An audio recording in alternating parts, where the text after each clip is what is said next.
একই দিনে আজ দেশের ৩ জেলায় চাঞ্চল্যকর ৩টি শিশু ধর্ষণ ও হত্যা মামলার রায় হয়েছে। ৩ মামলায় ৩ অভিযুক্তের ফাঁসির আদেশ দিয়েছেন আদালত। ৩ বছরের মধ্যে চাঞ্চল্যকর মামলাগুলোর রায় হলো। প্রতিনিধিদের পাঠানো তথ্য ও ছবিতে ডেস্ক রিপোর্ট।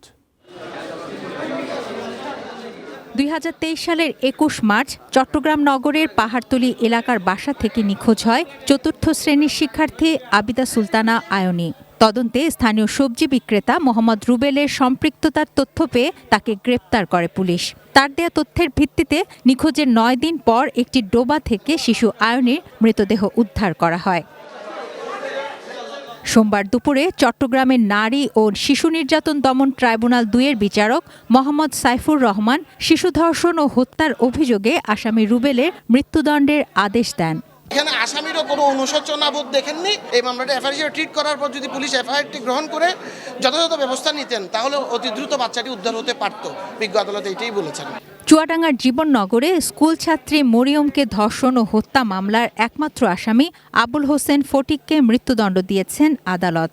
জেলা শিশু সহিংসতা দমন ট্রাইব্যুনালের বিচারক মোহাম্মদ মুক্তাগির আলম এ রায় দেন। সঠিক প্যাড আর সঠিক তথ্য দিয়ে এসব সামলে নিব এক হয়ে। Monalisa sanitary napkin.